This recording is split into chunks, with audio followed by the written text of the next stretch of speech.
how you going? And welcome to the 4th episode of Over the Moon, the podcast where I talk about all news space related, from theories of the creation of the universe to updates about rockets. This is the podcast to come to the space, news updates, and all the facts. Today, we will be talking about new rocket design.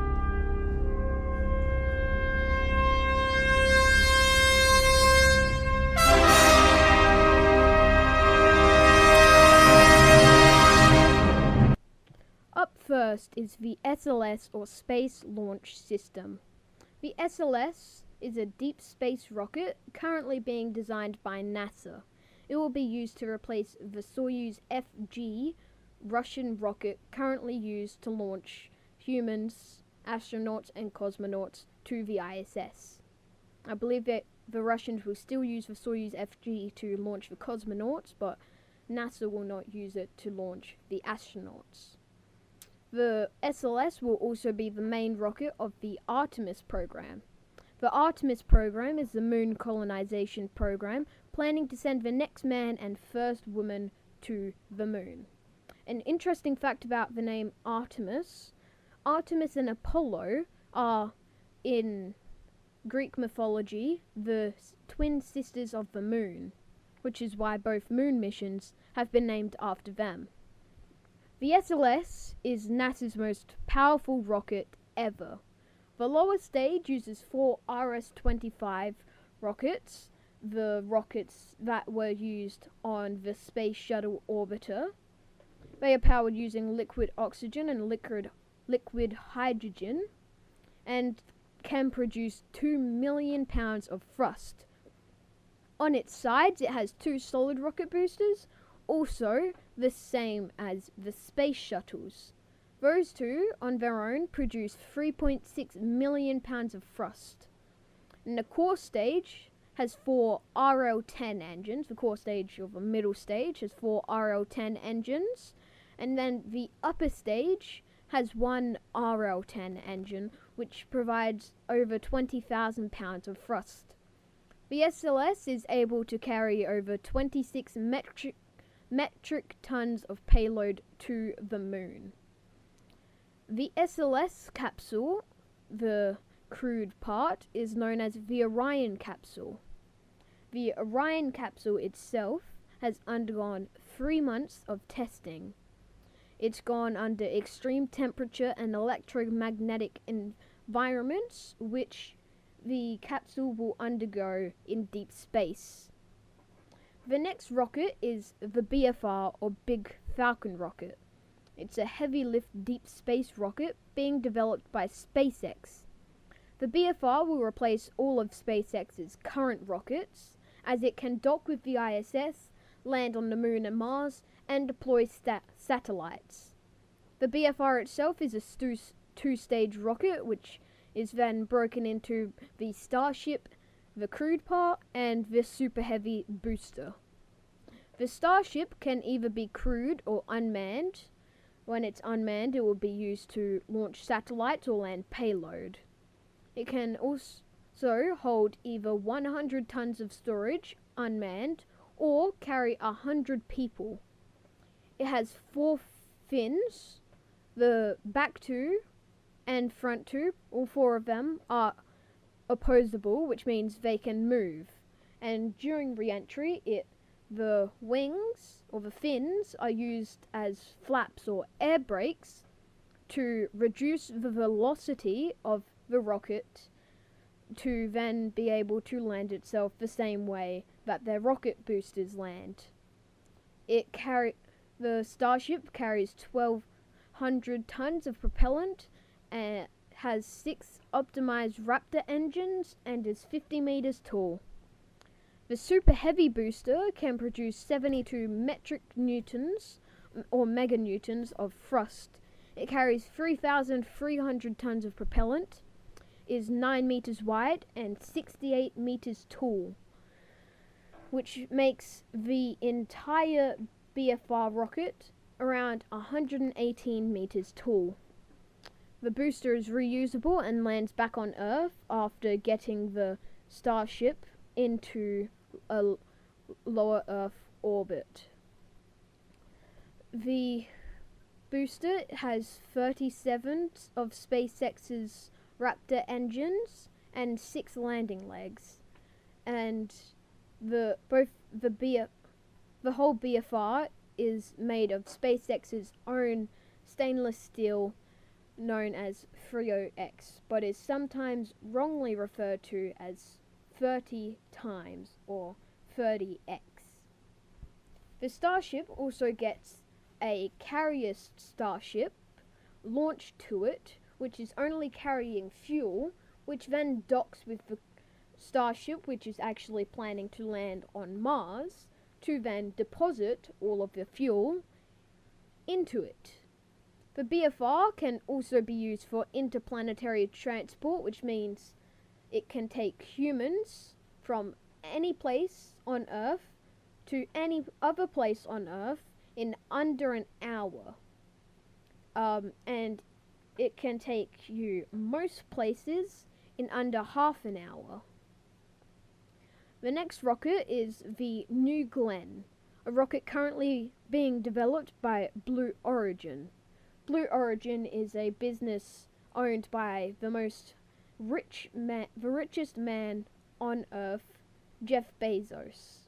He is also the CEO of Amazon, so you've probably given him quite a lot of money. The New Glenn is a reusable 2-stage heavy-lift rocket that is designed to be able to fly 25 times before having to be replaced.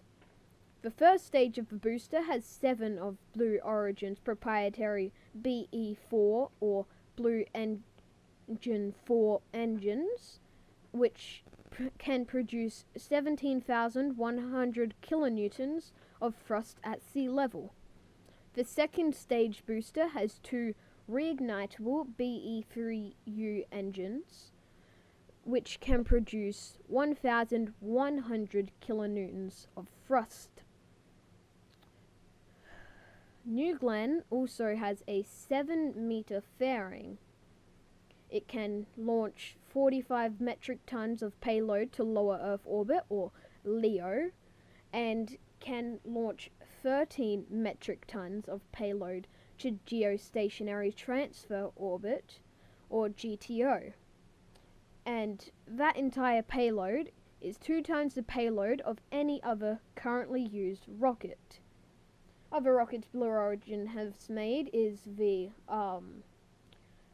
new, I can't remember it, but it is a public rocket that you could buy some tickets on if you want to experience a bit of zero gravity.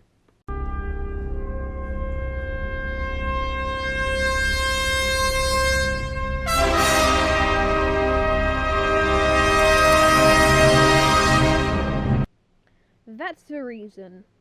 Today's question is, why are black holes so dangerous? Now, to answer that question, we first have to answer the question of what are black holes?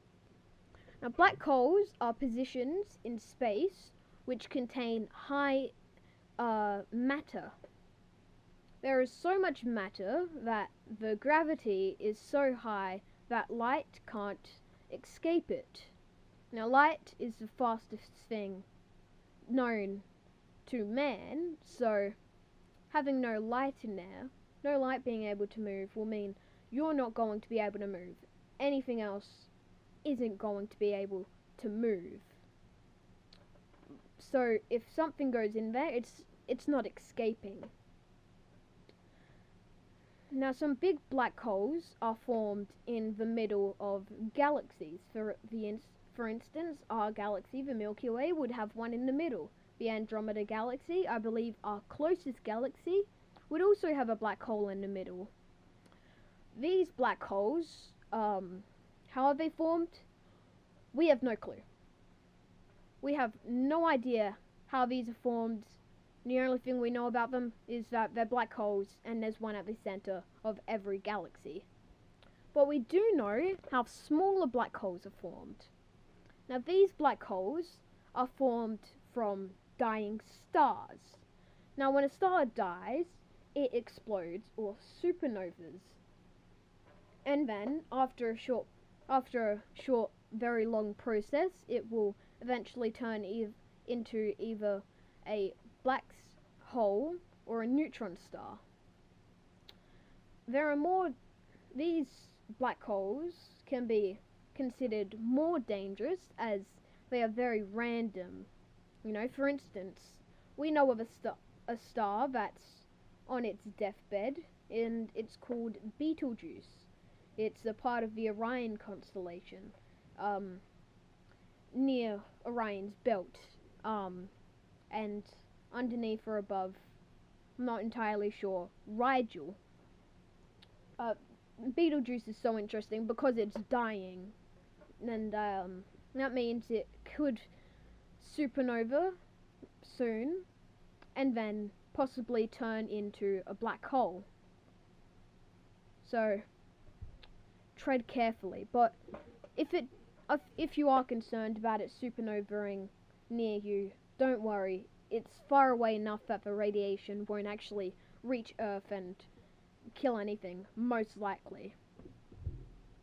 Worst case scenario, we would probably still survive though. Now, what actually happens when you go into a black hole is it gets split into multiple pieces.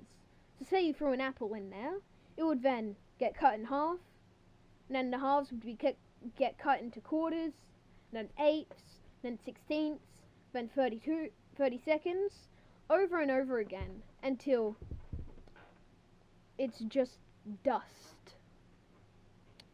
And you can't escape because you can't move. But NASA recently found a black hole which is next to a star and is sucking in the energy from the star and growing. So just let that sink in for a bit. Now, black holes are so dangerous, so we're going to answer our That's the Reason question. They are so dangerous because they can suck in the things and planets around them, destroy them, kill anything on them, and then grow themselves bigger. Like a black hole could grow so big that it just destroys all the planets around it.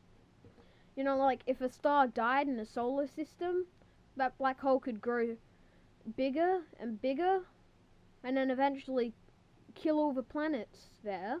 And if those planets happen to have life on them, it would kill all the life on the planet. Which would be very, very sad, because life is pretty cool, and I think you can attest to that. And eventually it'll just destroy the entire solar system. So in conclusion, black holes can be very big, scary, and kill everything.